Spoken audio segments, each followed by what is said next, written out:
Realme has launched a new smartphone called the Realme 3, which is the spiritual successor to the Realme 2 and is also priced similarly. Now, in order to stay competitive, the company has boosted the CPU performance quite a bit compared to the older model. Now, add to that the new design language and even the refreshed software makes this a pretty interesting phone around the 10,000 rupee mark. Let's take a look.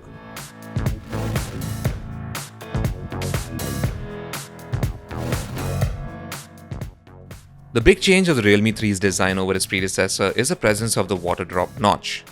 Realme is also touting its new unibody design for the back, which curves all the way to the sides without having any visible seams. Now the back still uses injection molded plastic instead of glass, but it does feel rigid and comfortable to hold. However, fingerprints are a real nightmare. The single SIM tray can accommodate 2 nano SIM cards and a micro SD card all at once. 4G with dual VoLTE is also supported.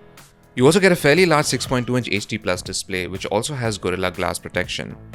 The resolution is a little low for this size, considering the competition has moved to Full HD panels in this segment.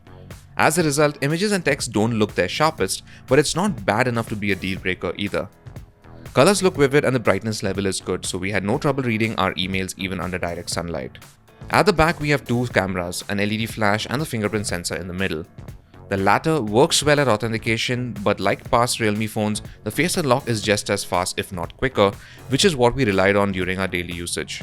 It's worth noting though that the Face Unlock does not work if you're wearing sunglasses, since the Realme 3 does not have an infrared camera to map your face. The phone is powered by the MediaTek Helio P70 octa-core SoC, which made its debut in the Realme U1. It's a capable performer with good CPU and GPU performance for its class, and this is reflected in some of the benchmarks too. Now, benchmark numbers are generally higher compared to a competing Snapdragon 660 that's found in phones like the Zenfone Max Pro M2. There are two versions of Realme 3, one with 3GB of RAM and 32GB of storage, and another with 4GB of RAM and 64GB of storage. Our review unit is the latter version. The software finally gets a much needed overhaul with ColorOS 6.0. The new Android skin is based on Android 9 Pie, and our unit had the January 2019 security patch.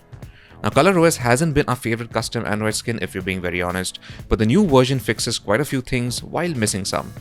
The first thing that grabs your attention is the clean and minimalistic look of the OS. The new version of the OS also stays true to some of Android 9 Pie's distinct features. Now, Google's digital well-being feature from Android 9 Pie is not present on the Realme 3 at the moment. Another thing that's missing is Android's battery graph, which actually gives you a much easier visual representation of how you use your phone rather than just listing the number of apps you've used in the past couple of days.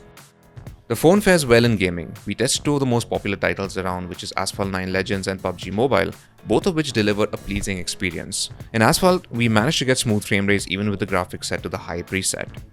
PUBG Mobile ran well on the medium graphics setting, with slight intermittent stutter every now and then, but it wasn't too bad. When gaming, the phone does get a little warm, but nothing out of the ordinary. The Realme 3 does a good job with media too. Animated films have good color saturation and look lively. Blacks tend to crush a little bit in dark scenes, but overall it's not too bad for an HD Plus display. The single speaker gets loud but sounds fairly average. Its positioning at the bottom also means it's easy to block with your palm when holding the phone in landscape mode. The Realme 3 retains the 13 megapixel and 2 megapixel rear camera setup of its predecessor. However, the primary sensor has been improved and it now has an f1.8 aperture. The second sensor is only used for depth calculation when shooting in portrait mode. Now, the camera app also has undergone a slight overhaul in the new version of ColorOS. Realme is introducing two new shooting modes for the rear camera called Nightscape and Chroma Boost. Now, according to Realme, Nightscape uses AI and multi-frame exposures to give you a brighter image when shooting in low light.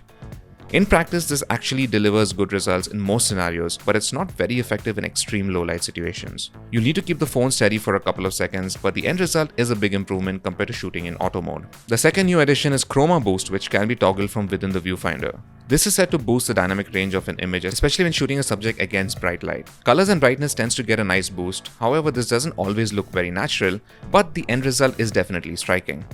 Image quality from the primary camera is a bit of a hit or miss when shooting landscapes. Some shots had very good detail, but then struggles with more complex scenes such as foliage. Macros are sharp and well detailed with good colors under good light, but again we had instances where it simply refused to focus correctly on the intended subject despite tapping the viewfinder. In low light, the camera produces soft and mushy images unless you use Nightscape. Portrait mode is also present for both the front and the back cameras. Edge detection is handled fairly well with objects with simple geometric shapes and with people when using the rear camera. However, there are times when this goes terribly wrong. The background blur is a little aggressive, but sadly there's no way to adjust this before or after you've taken the shot. There's portrait mode for the front camera too, but the edge detection isn't very good. HDR is present, but colors can look a bit oversaturated. The front 13 megapixel sensor has an f2.0 aperture, which captures detailed selfies under good light, but struggles under low light. There's AI beautification mode here, which lets you do things such as smoothen your skin, slim your cheekbones, etc. The Realme 3 can shoot up to 1080p at 30 fps. Image quality is good under good light, but there's no stabilization, so footage is shaky if you move about too much. The phone packs in a 4230 mAh battery, which easily lasted for an entire day on average with our usage, which typically involved an hour of gaming, streaming music over Bluetooth, social and productivity apps, and a few calls in between. Somehow it didn't fare too well in our video loop test, which only lasted for about 9 hours and 52 minutes, which is a little below average. There's no fast charging, but the 10-watt charger can top up the battery to about 49% in an hour. The Realme 3 is a fairly good all-round upgrade to the Realme 2. It has a more modern design, the rear camera gets some interesting new tricks, the display is bright and vivid, and even though the battery didn't fare too well in our internal tests, the real-world battery usage is still good. The biggest improvement is the processor, which gets a much-needed boost. The cameras, even though improved slightly, can still do a lot better. We also would have liked other conveniences such as a Type-C charging port, metal or glass enclosure, and a higher resolution display at this price point. Now, the Realme 3's direct competitor is the Redmi Note 7 from Xiaomi. Now, while we're yet to put that phone through the test to see how the CPU and the cameras compare, it's already shaping up to be a solid competitor. Now, the higher-end version of the Realme 3 also competes with other phones from Realme's stable like the U1, which is also a very good pick. So thanks for watching our review of the Realme 3, and for all things tech, log on to gadgets360.com.